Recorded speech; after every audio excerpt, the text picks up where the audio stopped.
Ito na siguro ang pinaka peaceful na campsite para sa akin. Napasok sa iyong budget. Ang Mapa Nueva Lake, o mas kilala the New Zealand of Zambales.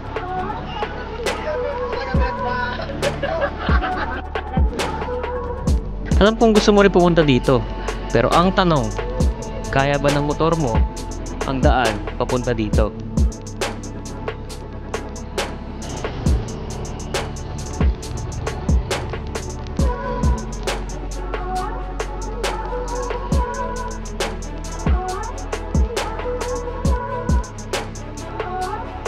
At kung ganito ang daan na madadaanan mo, dahil dito mismo dumaan ang binuga ng Mount Pinatubo nung pumutok ito.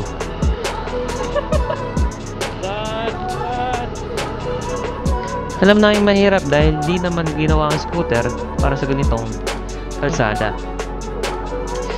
Kaya't samahan nyo kami para malaman nyo kung paano namin sinurvive ito gamit ang aming scooter. Ganito yan, oo.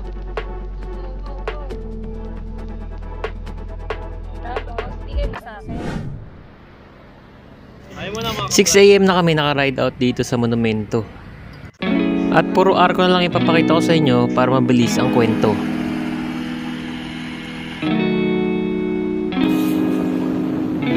Munisipalidad na ng San Marcelino ang nakakasakop dito sa Mapa Nueva Lake. Kaya dito na kami na nanghalian. At dito na rin kami namalengke ng mga kailangan namin ngayong araw. So ayun boy, dito tayo din ni Google Map. Eh, susundan nyo lang naman yung Google Map eh. Share ko sa inyo yung link nung nung tulay. Kaso sobrang dulas talaga. Matinding pag-iingat kailangan dito. Puro scooter kami ngayon. 2 Aerox, isang NMAX, tapos Honda Click. Ayan, pag kinaya namin to, ibig sabihin kaya din ng motor mo. Kung kagaya ng motor mo yung motor namin. Then, bibili na muna kami ng tubig dito. Sana meron. Kahit tigit-tig 1 litro kami. Meron doon kaso galon. Repila ng tubig, galon. Kasi diretso lang doon. Yan, bago kami dumiretso, hanap muna kami ng tubig. Tingnan natin doon sa tindahan. So ayun, wala kaming mabilan. Eh, baka ito na yung gamitin namin. Meron kasi ako dito lagayin ng tubig. Ito, lagyan lang natin to. Repila na lang natin. Nakasya na to dun. Saan ka galing, boy?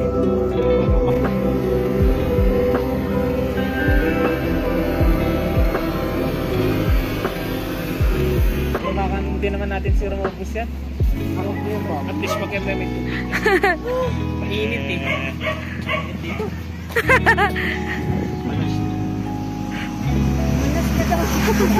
So yan, click 125 NMAX, 2 Aerox. So yan, nakakahingi tayo ng tubig. Napuno ko tong lagayan nito. Diyan na rin yung yelo namin, yung karne pang gabi. So yan, dito kami sa bandang loob na to. Dito na yung malahar talaga. Sa gilid na kami nung Lahar Road. Ayun na, o diba? Puro lahar na. Desyerto na talaga. Oh, desyerto. Kaya tayo sa mahaba to hanggang makarating na tayo ng tulay. Let's go! So ayun boy, bago kayo tumuntong dito sa Buhanginan, siguraduhin nyo na kompleto yung gamit nyo dahil mahirap nang bumalik. Depende lang kung maganda yung motor nyo sa ganito. May tindahan dito pero napakabihira. Tsaka kaunti ng tinda. Baka wala dito yung hinahanap nyo. Pero kung soft drinks meron, sigurado. Mas maganda na yung kompleto bago pumasok dito. Para wala kang alalahanin.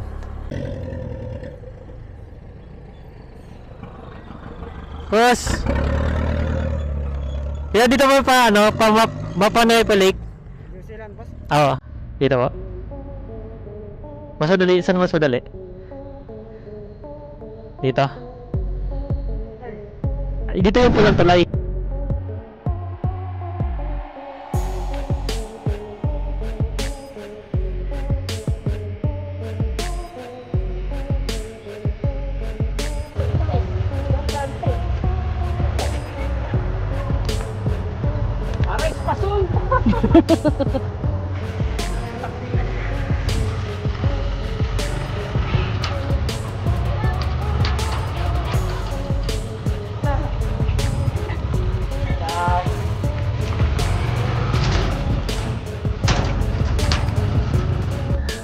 Hindi naman siya problema sa scooter, kaya naman. Napakaikli lang nung rough road talaga na akitin mo papunta dito sa may tulay. Pero ang ganda naman, sulit oh. Kita mo lahat. Buong disyerto. Ang haba.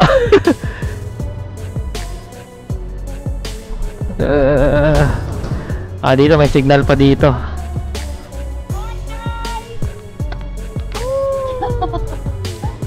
Let's go, boy! Lagpasan na natin yung tulay. Saan na next natin? Ganda dito. Mahirap talaga dito pag mag-isa. Ganda dito talaga pag marami. Kasi in case na masiraan or ma-aksidente or madulas or kahit anong mangyaring emergency. Ngayon lang pa nakapunta dito? Dati? First time ko lang to. First time ko to. First time mo ba ngayon? Akala ko ba talagang alam mo? Nanguhula lang din ako eh. Ito kasi, ito yung mark ko ng tulay. Tapos ito, sinundan ko lang yan. Yung trail lang ng ganyan. Ito na yung itong Star A na yung pinaka campsite. So tara, tiyagin na natin to.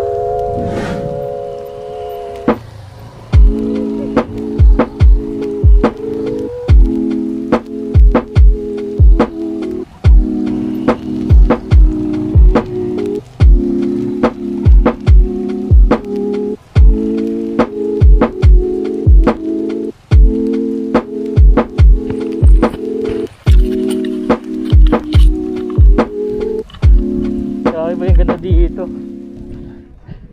disyerto ko pero maganda, damo pala ito, damo yan, maganda yung view. Ngayon sila namumuti na yung mga motor. Hi guys, Lenny. Makulay yan. Red.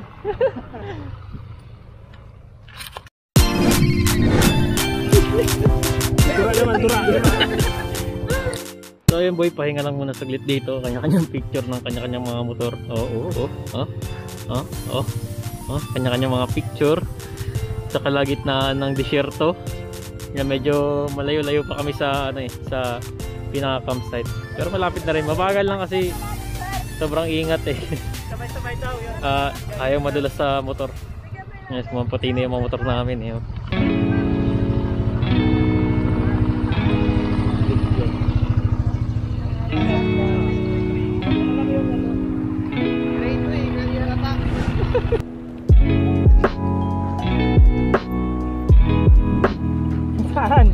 Saan tayo? Bed, saan? Balik. Dito tayo tricycle. Tawid tayo. Hindi kaya. Baba ka muna, Bats.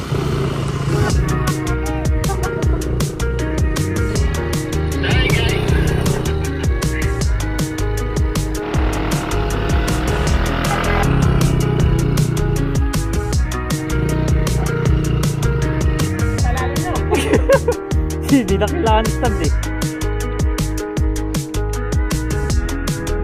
Hirap dito. Kaya naman siya ng scooter. Pero babaw lang talaga yung gulong. Pero kaya naman. Mas maganda na pala yung na-cancel tayo eh. Damay pa tayo sa tanong. Kaya pagtapos ng lusong, kanan, tapos kanan ulit. Yan, kanan ulit tayo dito. Kasi sinamahan na kami nung tricycle na taga dito yata. Natutok ka!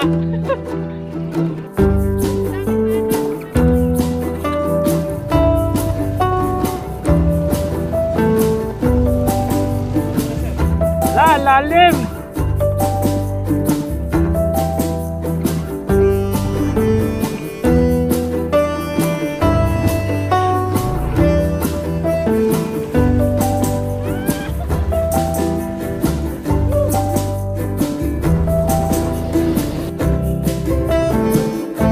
Next, left turn tayo.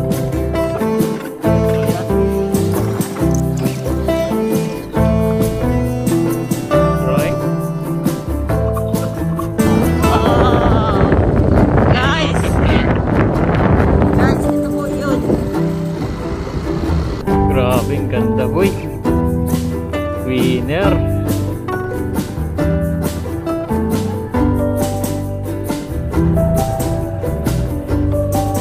Buti na lang, good. Congrats guys! Congrats!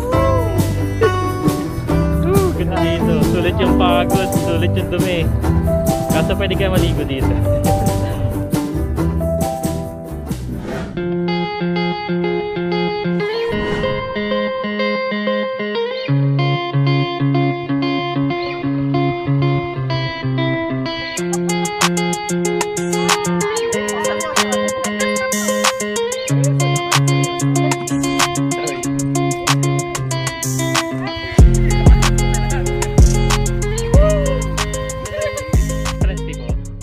Magkano po? 50 per head. Tapos pag mag-pitch kami ng tent, Okay, wala na pong bayad. wala na. So yun boy, after an hour na rough road, and nandito na kami, nakarating na kami ng Mapanuepe Lake. Yuhuu! Ito yung mga nabudol ko kanina. Buti na lang daw maganda yung pinuntahan na. Mga hyper oh. Pero malungkot na kanina nung buwabaon yung mga nila, mga gulong.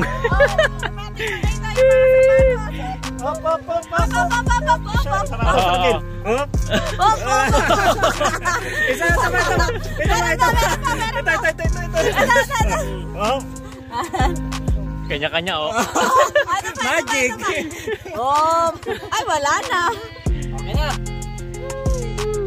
Let's go, ikot muna kami. Hanap kami ng magandang campsite kung saan kami magka-campsite. Yan. Nandun yung nandun daw yung liguan. Nandun yung liguan, yung parang sapa or yung ilog. Tapos ito camping site. Inisip namin kung doon kami or dito. Pag doon, medyo maraming tao pero malapit sa CR. Pero pag dito, medyo peaceful. So yun lang, ikot muna kami. Let's go!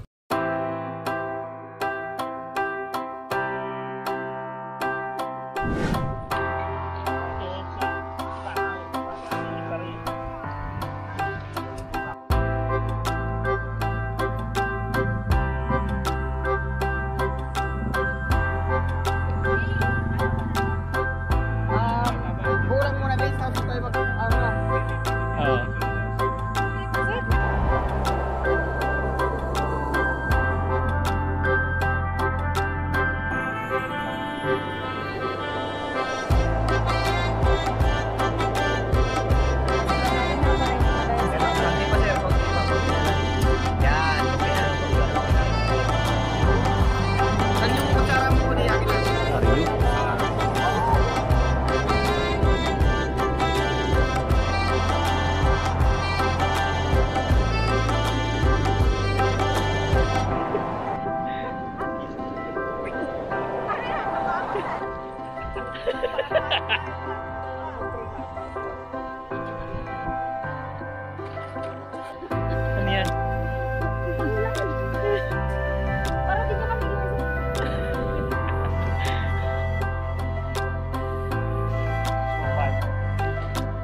So ayun boy, meron na palang tindahan dito.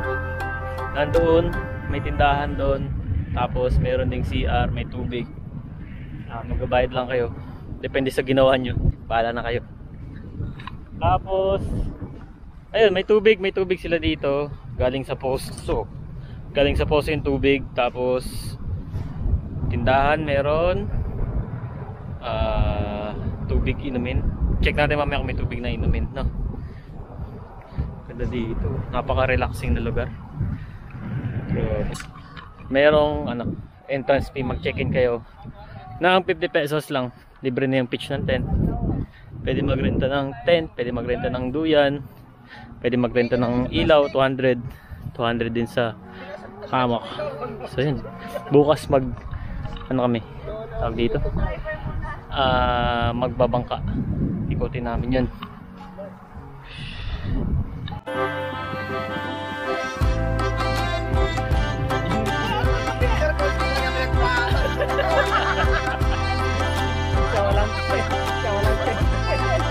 Ay, di ako nakahiram ng ladder.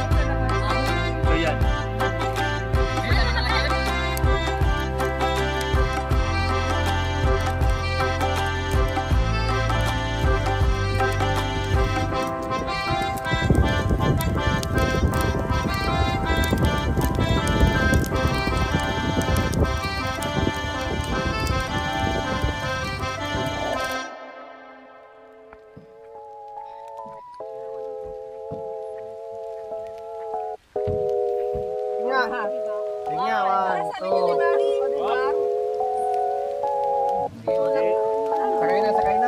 Gusto niya naman yan. Ano, video naman.